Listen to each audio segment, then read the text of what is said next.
எல்லோருக்கும் வணக்கம் நேயர்களே. இந்த வீடியோவில் என்ன தெரிந்து கொள்ள போகிறோம்னா, நம்முடைய அபிஷேகா அவர்கள் ஒரு அதிர்ச்சிகரமான விஷயத்தை முதலமைச்சர் விஜய் அவர்களிடம் சொல்லியிருக்கிறாங்க. இந்த ஒரு குறிப்பிட்ட தகவல் தற்போது வெளியாகி மிக பெருமளவுக்கு பரபரப்பாக போயிட்டு இருக்குது.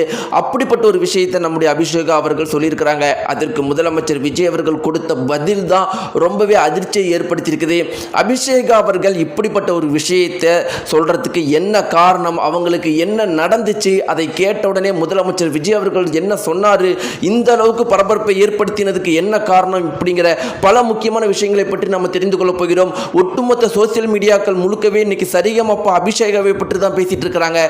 இந்த குறிப்பிட்ட தகவலை பற்றி நாம் தெரிந்து கொள்ளலாம். வாங்க வீடியோக்குள்ள போலாம். நம்முடைய சேனலுக்கு நீங்க புதியவராக இருந்தால் மறக்காம சப்ஸ்கிரைப் பண்ணுங்க.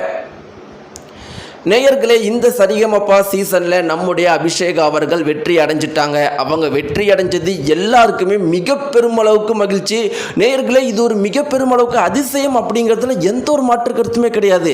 அதற்கான காரணம் என்ன அப்படின்னு பார்த்தீங்கன்னா, பிக் பாஸ் ஆகட்டும், இதற்கு முன்னாடி நடந்த சரிகமப்பா சீசன்கள் ஆகட்டும், சூப்பர் சிங்கர் சீசன்கள் ஆகட்டும், எதுவாக இருந்தாலும் நாம் எல்லாருமே ஆசைப்பட்ட நபர் வெற்றி பெறதே கிடையாது. ஒன்று ரெண்டாவது மூன்றாவது இடத்துக்கு போடுவாங்க, இல்லைன்னா அவங்க அந்த இதில் வெளியேற்றி விட்டுருவாங்க. இப்படி பல விஷயங்கள் எப்பயுமே நடக்கும். நாம இதை குறிப்பிட்ட விஷயத்தை பற்றி தொடர்ந்து பேசிக்கிட்டே இருந்தோம். அபிஷேகா அவர்கள் வெற்றி பெறுவது சாத்தியம் கிடையாது அப்படின்னு. ஆனா அவங்களுக்கு ஃபர்ஸ்ட் பிரைஸை கொடுத்துட்டாங்க. அதன் பிறகு என்ன நடந்துச்சு அப்படிங்கிற விஷயத்தை விசாரிக்கும் போது தான் தெரிய வந்திருக்குது.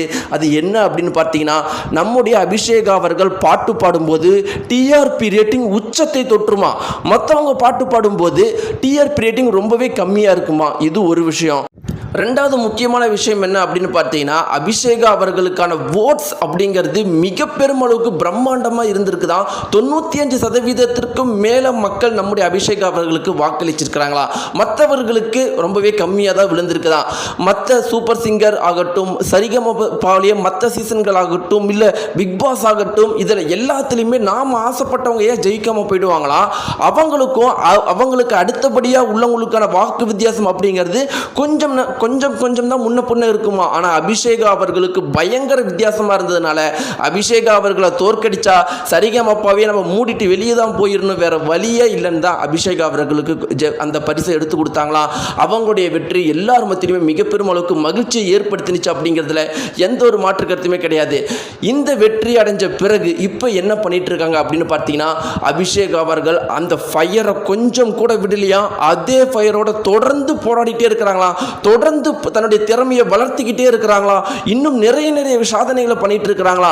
அப்படிப்பட்ட அபிஷேகாவுடைய அம்மாவுடைய உடல்நிலை மிக பெருமளவுக்கு மோசமாக போகவும், அவங்க இப்போதான் நம்முடைய அபிஷேக் அவர்கள் வளர்ந்து வந்துட்டு இருக்கிறாங்க. இன்னும் சிறு வருடங்களில் நல்ல நிலைக்கு வந்துருவாங்கிற மாற்று கருத்து கிடையாது. ஆனால் இப்போ பொருளாதார நிலை சரியில்லாதனால, அம்மாவை ஒழுங்காக பார்த்துக்க முடியாதனால அபிஷேகா அவர்கள் மிக பெருமளவுக்கு மன உளைச்சல் அடைஞ்சிருக்கிறாங்களா.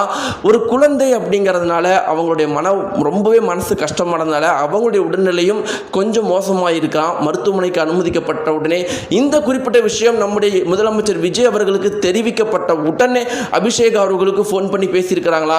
அபிஷேகா அவர்கள் என்ன சொன்னாங்கன்னா, இல்லை இது பெரிய விஷயம் கிடையாது, நான் சீக்கிரமாக எனக்கு சரியாயிடும், நானே அம்மாவை எப்படியாவது நான் சரி பண்ணியிருக்கிறேன், எந்த பண உதவி வேண்டாம் அப்படிங்கிற மாதிரி தான் சொல்லியிருக்கிறாங்களாம். ஆனால் முதலமைச்சர் விஜய் அவர்கள், அம்மா நீ என் மக மாதிரிம்மா, நீ என்கிட்ட வாங்கிப்பியா இல்லையா அப்படின்னு முதலமைச்சர் விஜய் அவர்கள் கேட்ட உடனே அபிஷேகா அவர்கள் கண்கள் கலங்கி நின்னாங்களாம். அதன் பிறகு முதலமைச்சர் விஜய் அவர்கள் தன்னை சுற்றி இருக்கிற அதிகாரிகிட்ட உடனடியாக ஒரு உத்தரவிட்டாராம், நம்முடைய அபிஷேகாவுடைய அம்மாவுக்கான ட்ரீட்மெண்ட் செலவு எல்லாத்தையும் என் செலவில் நான் பார்த்துக்கிறேன், நீங்கள் முழு பொறுப்பு எடுத்துக்கோங்க.